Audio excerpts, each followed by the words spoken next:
Hey, good afternoon. This is Alan over at TGIS and also Delta Investment Group. This is going to be a very brief overview of a specific property, one of many that we have, just to take you through the flow of it. Many of you have seen this screen before. This is from our formal deck. It's about a 35-page with marketing information, some comps, things of that nature, just to bring you current to something that's going on. This is going to be just really brief. I'm going to see if I can move this down. Oops, too fast, too fast. Here we go. So real quick, many of you have seen this before. It's the flow chart of a TOC. TOC stands for Transit-Oriented Communities, or San Diego's Transit-Oriented Development. And it just basically takes you through what we do. We find a property, we do a density study. From there, we do a feasibility study. Oftentimes that takes us into a traditional entitlement. From there, we run the numbers. In the event that we want to take it to the next stage, you're going to see 5 stages, and that would be into the design and permit, often called the RTI, shovel ready, ready to issue. Oftentimes it's referred to it in those fashions with an architect and engineer. Each of those phases adds an additional value to the project. From there, it goes to a build out. Oftentimes there's more contractors and building investors that want to go vertical and not spend the time and efforts going through the planning stage. And of course, then there's the lease up and stabilization. Again, it might be a little fast. I want to add a little story. We presented this to a group of investors not too long ago, and there was someone in the audience raised his hand and said, well, gosh, that looks just like an entitlement. And lo and behold, that's exactly what it was. So we built this model. Thank you very much for that recommendation. Many of you are very familiar with the concept of land entitlement, whether it's a D.R. Horton or a Lanier. And they take a big piece of land and they then do a map over it. And then over that, at that point in time, they start to segregate out the APNs, the parcel numbers. Eventually, they start to build a few models. They sell off the models. And lo and behold, they even have some lots that are left over for infill. And those infill lots are in many times 2, 3, 4 times what that cost of that piece of land is. That's the illustration on the left. On the right, we do the exact same thing. We give you a little text content of what's going on above or below the line, if you will. We go and find a undervalued property. Oftentimes it's already multifamily, could be a zoning C2 that's commercial, or C4 mixed use. We generally do not look to convert over industrial, office, or commercial aspects. In addition to that, from there, we would do our, as we said, the feasibility study. And literally that takes us into what you're going to see here in a minute, which is what's called entitled. Entitled is generally where you've already gone through the zoning and the planning portion of it. Oftentimes there's also elevations. And in many cases, you're actually getting the seal of approval. In this case, we're going to show you one from the city where they say, yes, what you presented is fully available to increase the density. By the way, TOC, I forgot to say, is the transit-oriented community did say that. And the idea there is that if the property is in proximation of a rapid transit, whether it's a bus running at 20 minutes or less, or even if it's running more, you may have less density, or even a rail, then you'll be getting a tier level. And the easiest way to think about a tier level is whatever is the current zoning, you can generally go one level up. When you get to a C2, C4, or an LAR4, you can literally go unlimited. So there could currently be a 4 or 5 story project there, and you could go up to 7 units. Do the math in terms of going up 1, 2, 3 levels more than what's currently there. In the middle of the page here, you'll see it's a little hard to see. and that's where we would do the map overlay upon the construction. There's a lease up. Oftentimes that lease up goes to a 2-year hold for what they call stabilization, and is often then sold off to either a pension or someone's looking at 5, 10, 20-year hold. That's generally it. Land entitlement on the left. On the right is the TOC development. A little hard to read, but you probably have already figured this out. We drop them in the buckets. We call them stages. Stage 1 is a feasibility entitlement. That's where we find it. We figure out whether or not there's a value add to take it from what it is into the TOC, high density affordable housing door count based on the incentive offered by that community. Then we go to what's called RTI. We talk about that, ready to issue. Oftentimes it is referred to as shovel ready. And at that point in time, it's a matter of paying the fees and getting the stamp on the permit and bringing in the bulldozers. In the middle of the page, we've got the construction. If you drive through Los Angeles to San Diego, you will see just an abundance of, right in the middle of the block, you'll all of a sudden see a 4-story, a 5-story building going up right in the middle. We generally would not do anything that's less than 7,500 square feet, 50 foot wide, 150 foot deep. And that's really the box, unless it's a LAR4 or C2 or C4, in which case then there's unlimited, and you could have a much smaller footprint. We have one right now that's only 6,800 square feet. And that 6,800, we can build 38 units. Currently, it's a fourplex of only 6,800 square feet, and we're going to be multiplying that substantially. Then there's, after it's built and you get the permit of occupancy, there's what you call the lease up. Not uncommon, again, to drive through the neighborhoods and see these big banners, and the big banners say for lease, for rent. You see them all day long, and that's the lease up. The good news, of course, is with these particular projects, there's actually a waiting list in many cases, because typically 10% of the units have to be provided to what they call low or extremely low income. Oftentimes, it's what they often refer to as Section 8s. And in the market right now, Section 8s are near market. And then there's what we call stabilization. Anything in the commercial market that is over 1 year, a total of 12 months beyond, would be qualified in terms of a stabilization. We use a 2-year window of stabilization. This is also part of the deck. You're welcome to either email, call me, go to our website and download the deck, which includes all the marketing information, all of the experts that have given certain direction to this type of development.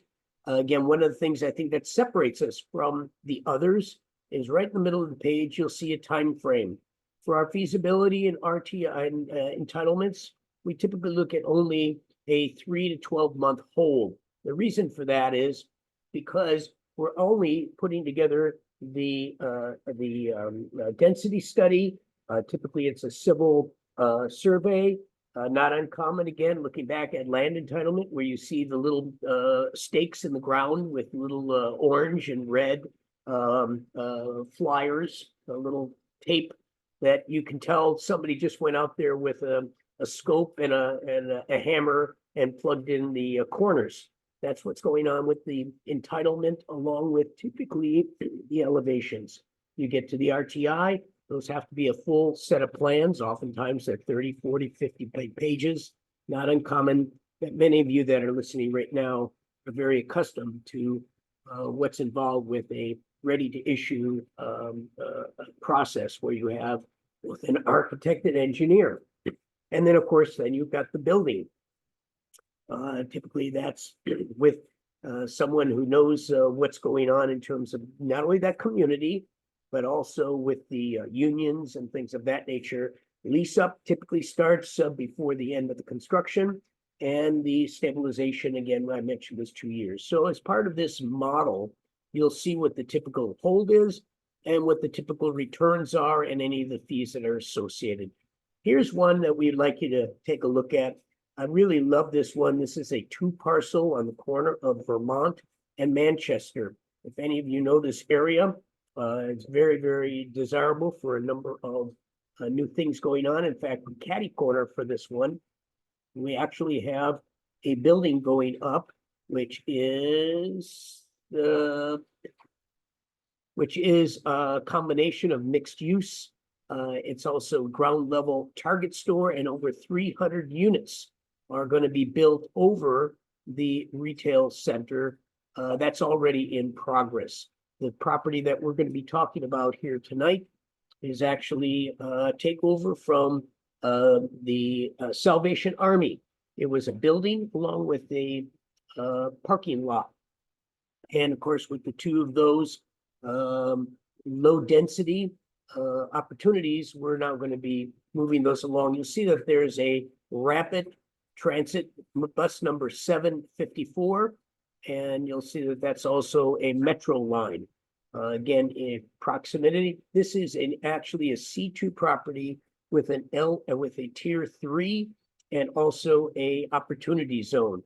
For those of you who understand what opportunity zone is, it's a federal opportunity for you to hold the property for 10 years, at which time upon the sale, there is no capital gains. Let me repeat, no capital gains on an opportunity zone. Even if you sell it for cash, you don't have to do a 1031 exchange. Here's a very, very good example of what is included with the elevations, if you will, or the first pass of an entitlement. We include a density study, a civil engineer survey, along with typically the presentation to the city to get the initial approval in terms of the density expectations. I'm not going to go to the details of this. You're welcome to download this if you want. But generally, this is part of stage 1 feasibility and entitlements. I'll scroll down if it will let me. You see, it doesn't let me. How about a page down? Page downwards. This looks like it is actually, that's a roof view. And I believe that this is all single level parking. Again, one of the interesting things based on the tier level, you can look this up under ZIMAS. We're going to show you one of those things. The City of Los Angeles Planning Development has a website called ZIMAS, Z as in zebra, IMAS. You can look up any property. It'll give you a full profile of both the zoning as well as the tier level, any other information you might want to know. We're going to get to that in just another slide or two. But in addition to that, it'll also tell you whether or not it's in an opportunity zone.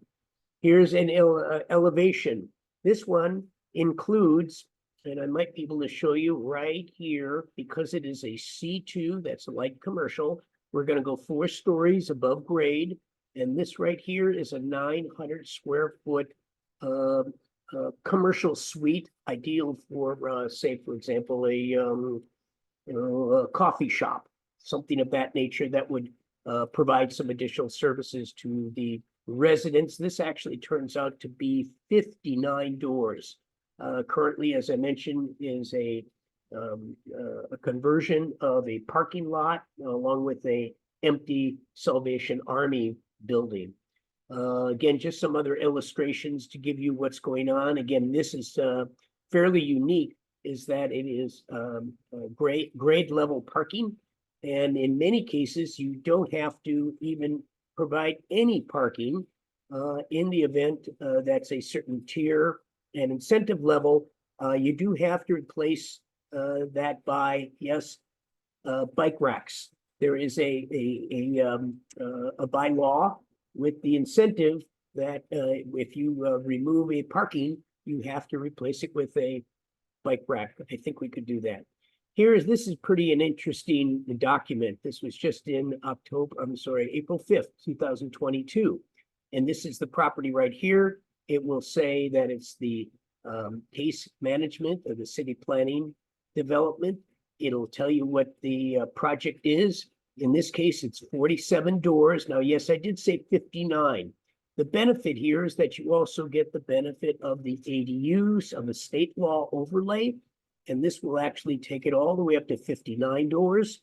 And of the 59 doors, 6 doors have to be 10%, have to be given to low or extremely low income. That could be anything from a studio all the way up to the 2 or 3 bedrooms. This one does have some 2 bedrooms.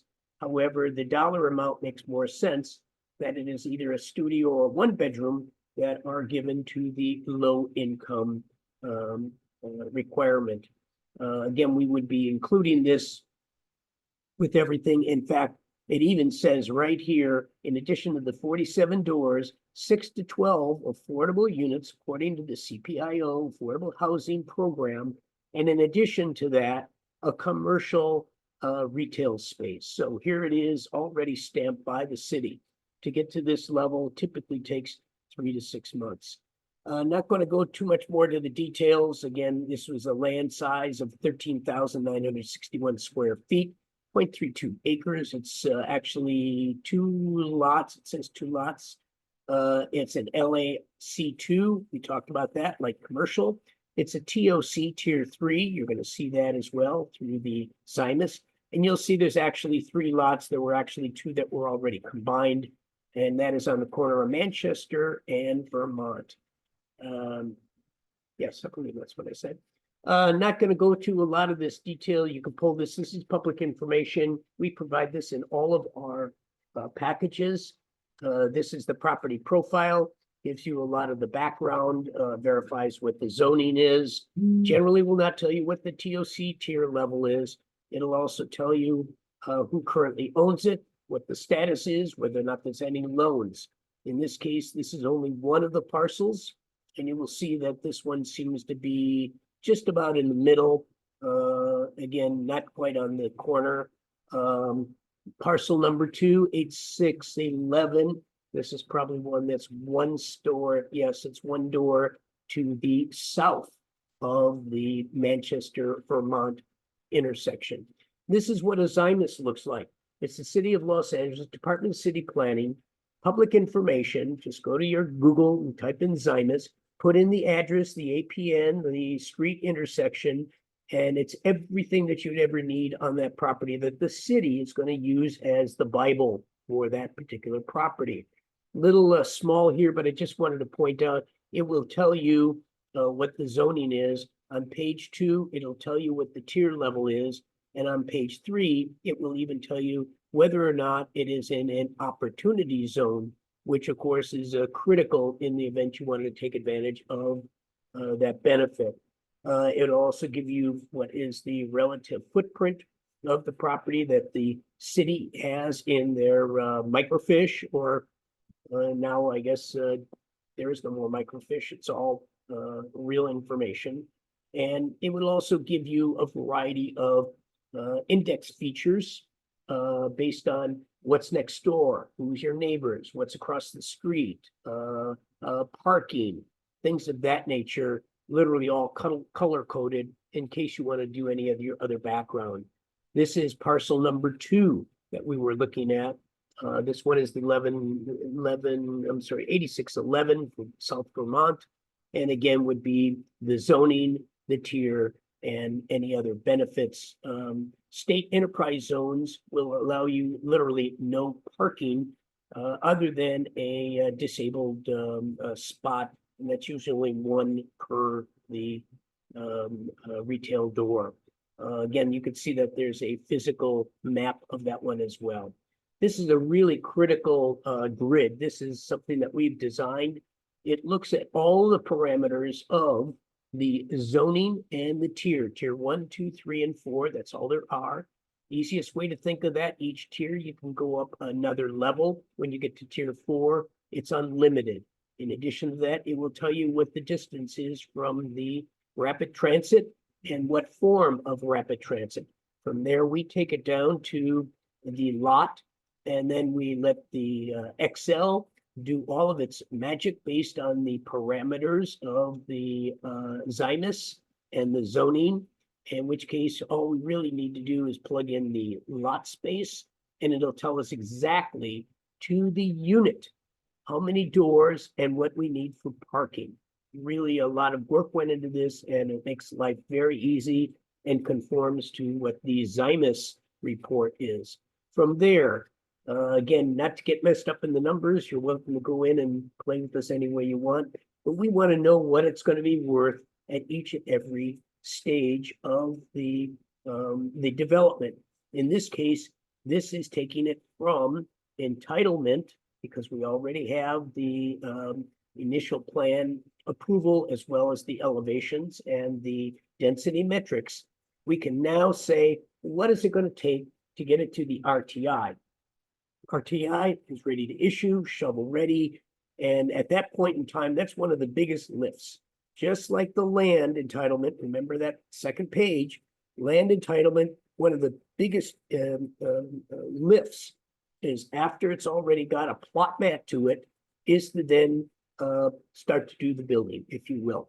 So again, just looking at that same measurement, we take it from, again, the pre-entitled feasibility, then the next stage is to the RTI, then next stage is construction, next stage would be lease up, and then the final stage, of course, would be stabilization.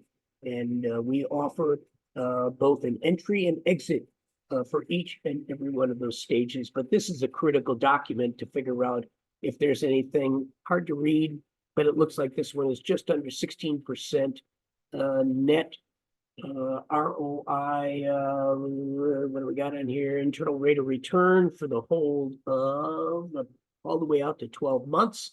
And that also includes the distribution. Most of the time we'll even offer a pref based on the level of investment. From there, we actually go one step further. Don't get crazy about the numbers. There's a lot going on that you wouldn't touch anyway, but it really makes sense to say what makes it affordable or a good deal for the guy who's going to build it, the guy who's going to lease it up, and the organization that's going to do the stabilization. So we actually do a full-on profoma based on what the rents would be, what the expenses are going to be, what the taxes, insurance, property management, fire and security, elevator management. We look at what it's going to be all the way out, just the way Lennar and Horton does. They say, does it really make sense that we should build a 3,000 square foot house when all the other houses in the area are only 2,000 square feet?